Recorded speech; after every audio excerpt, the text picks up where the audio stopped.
You are a good person. You have values. You know right from wrong. You've looked at history and thought, I would never. You are wrong. In this 5th episode of Keep Asking Why, we go to the darkest corner of human behavior, because the most disturbing thing about the worst horrors in history isn't that monsters caused them. It's that ordinary people did. People exactly like you. Not because you are secretly evil, but because of something a 29-year-old scientist at Yale University proved in 1961. A test so disturbing that it shook the whole field of psychology and has never been fully repeated since. His name was Stanley Milgram, and he built his test around one single question. How did ordinary people end up doing something so terrible? Here's what he did.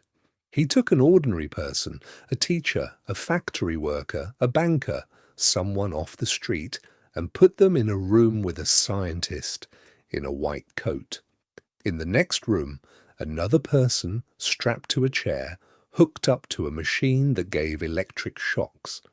Every time that person got a question wrong, the first person was told to press a button and give them a shock. The shocks got stronger step by step.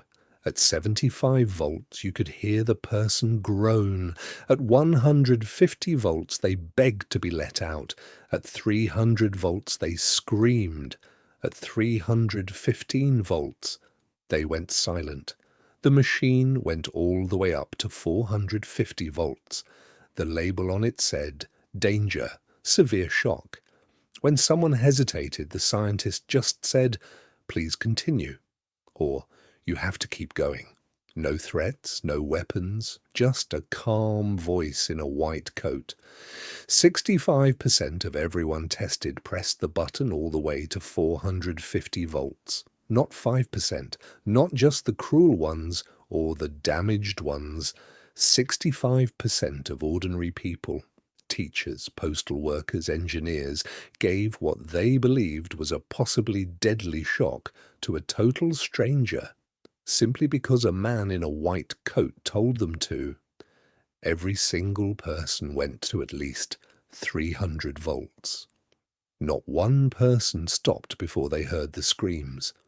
Milgram called what he saw giving up your own judgment.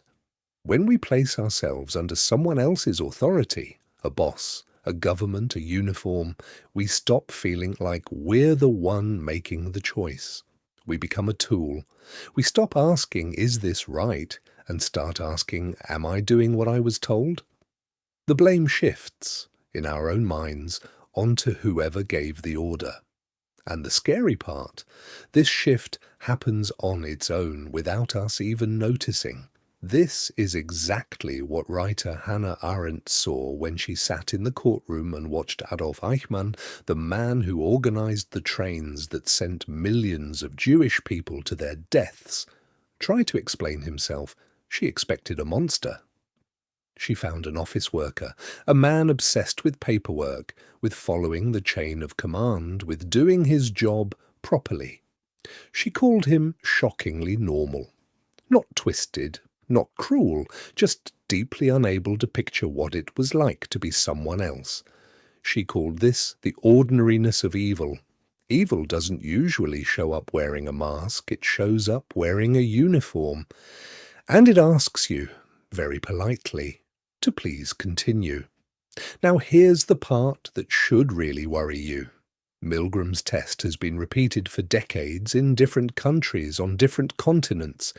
The numbers shift a little, but the pattern never breaks.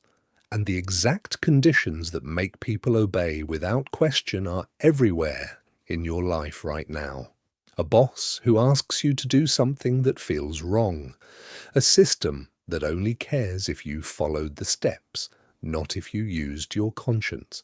A chain of command so long that nobody feels personally responsible. A workplace that says, "This is just the process. You don't need a war. You don't need a genocide. You need a white coat, a clipboard, and the words, 'Please continue.'" The one thing Milgram found that actually broke the pattern? Closeness and personal responsibility. When people could see the person they were hurting, when the distance disappeared and the other person's pain became impossible to ignore, obedience dropped from 65% to 30%. When they were told straight up, "You are personally responsible for what happens here," it dropped even further. Which means the fix isn't heroism. It's not some extraordinary act of courage. It's the simple, stubborn refusal to let a system carry your conscience for you. It's asking, out loud, what am I actually doing right now, and to who? Because the people who carried out the worst horrors in history weren't born any different from you. They were ordinary people who stopped asking that question.